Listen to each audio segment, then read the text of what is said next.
She outlived the slave market by 38 years. She outlived the name they gave her in Rohatyn by 43. The Ottoman court had a word for women who died in the harem. It was the same word used for smoke. You are 53 years old, which you know because someone counted for you, which is something you never had to do for yourself in the first years here when you were the one counting. Your hands are cold. This is the first thing you notice each morning now before the light comes through the window with its small square of sky, before the sound of the first call to prayer from the minarets of the Suleymaniye mosque that Suleiman finished 3 years ago, and that you have watched being built stone by stone from this room as if it were a letter written slowly in a language you already knew. Your hands are cold and the cold begins at the fingers and moves up through the palms, and you press them together in the way your mother taught you to pray before you knew there was more than one way to pray. And you wait. You have been waiting in some form since 1520. The room you are in now is not the room you slept in during that first winter. The room with the 4 windows and the 11 women and the cedar smell of the mat. That room is 3 corridors away, and you passed it 2 weeks ago on the way to somewhere else, and you did not go inside. You know the room has been reassigned. You know it smells different now. You know that the 4 windows are the same 4 windows, which is the only thing about it that is still also yours. This room has 7 windows. You counted them the first night you slept here, which was 17 years ago, in the year Suleiman moved you from the harem quarters to these apartments, which are within the third courtyard of Topkapi, which means you are the first woman in the history of this palace to sleep in the third courtyard who was not a visiting royal dignitary. You did not know what that meant when he told you. You understood the practical facts. A different corridor, a different view of the water, a door with a different weight to it, before you understood the historical fact. And by the time you understood the historical fact, it had already become ordinary. Things become ordinary very quickly when you are the only one they have happened to. You press your cold hands together and you wait for the warmth to come, and it comes slowly, the way everything comes slowly now. And you listen to the sound of the palace waking around you. There is a garden in the third courtyard where they planted a quince tree the year Mehmed was born, which was 1521, which means the tree is 37 years old and taller now than the wall it was planted beside. You go to the garden when your chest allows it. Your chest has not always allowed things these last 2 years.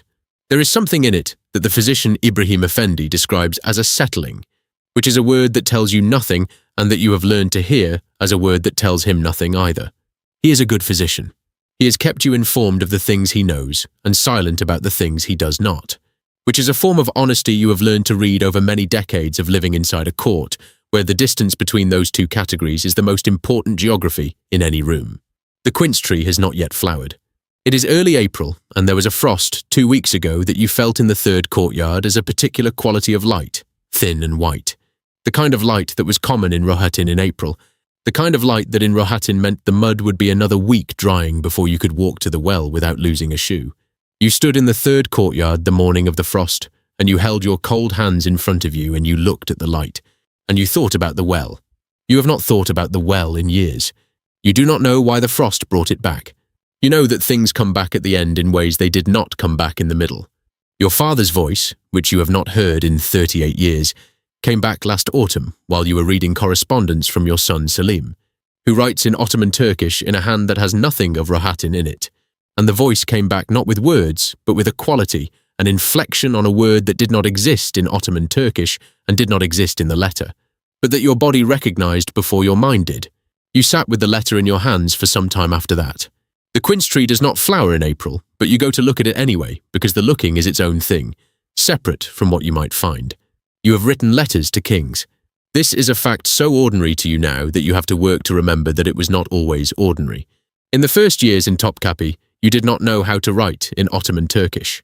You learned Arabic letters before you learned Ottoman grammar, because the letters came first and the grammar came after, which is the opposite of how your father taught you Church Slavonic, which was grammar first and letters as a kind of reward for having survived the grammar. You wrote your first letter in Ottoman Turkish in 1526, 6 years after arriving in this city. It was to Suleiman, who was in Belgrade, and it was 14 lines. And you chose each word the way you chose objects on a road where you were not sure of the footing, carefully, with the understanding that you could not go back.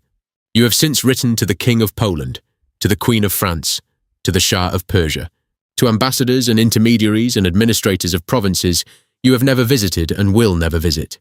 You have written in your own name, which is a thing that did not exist as a practice for women of the harem before you made it a practice. And you understood this not as a decision, but as a continuation. You were always the person who looked for the pattern in the language before you had the words for it, who held two possible words like coins of uncertain value and spent them carefully. You are writing a letter now.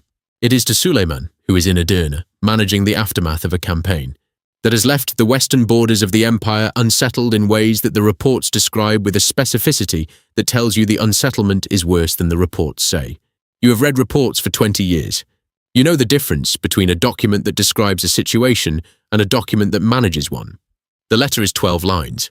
You have been writing it for 3 days, which is longer than usual, because your chest has been settling again in the way that Ibrahim Effendi calls settling, and because you find that the words come less quickly than they did, not from lack of thinking, but from something that is not quite the same as tiredness, and that you have not yet found the word for in any of the 4 languages you now write in. You write the 12th line, and then you fold the letter. You put it with the others that will go with the morning courier. Your hands are cold again. There is a window in your room that faces the water.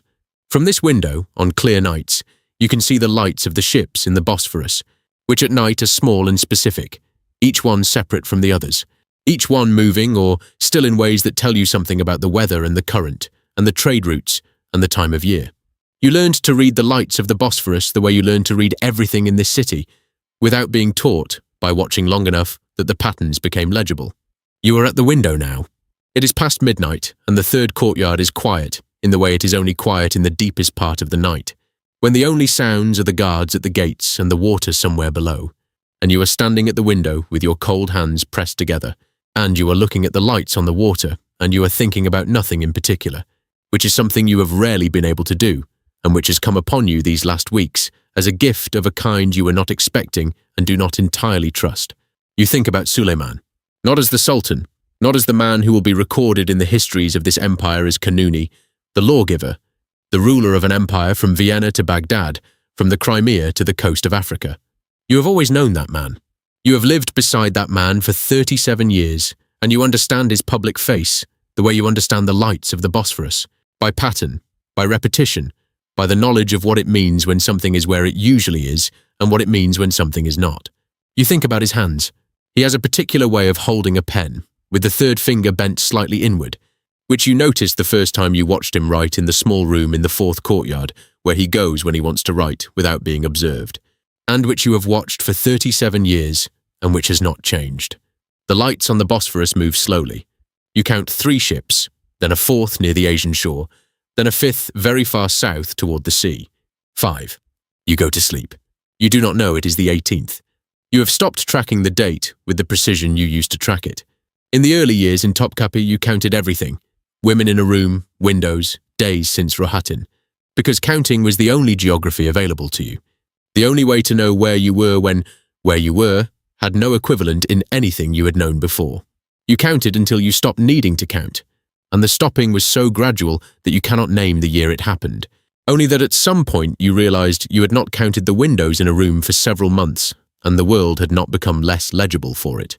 Your chest is very settled today.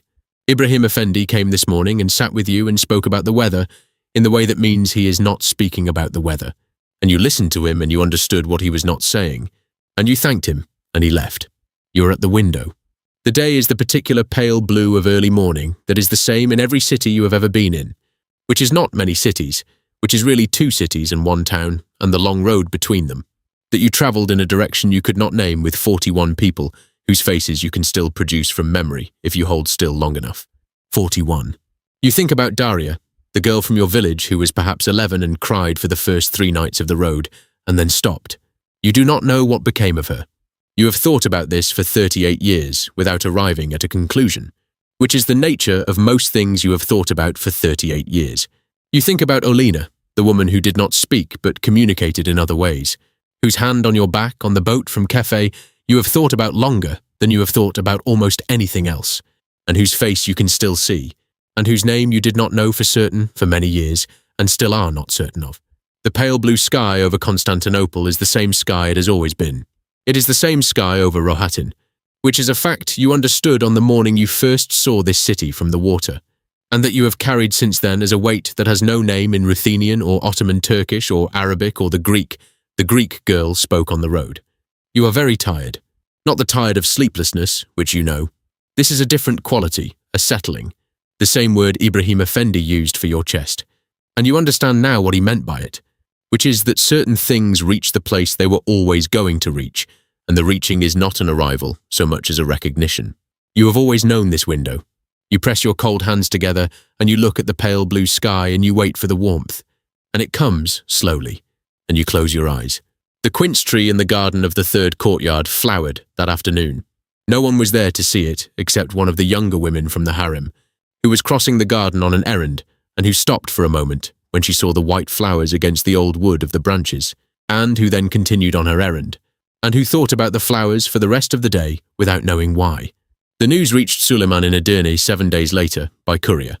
The courier carried the last letter, which was 12 lines, which Suleiman read in a room you have never been in and will never see, and which he folded and kept in the inner pocket of his kaftan for the remaining 8 years of his life, through the campaign of 1566, through the siege of Szigetvár, through the September that would also become his last season, until someone found it when they prepared his body and set it aside with the other things that are not mentioned in the official chronicles.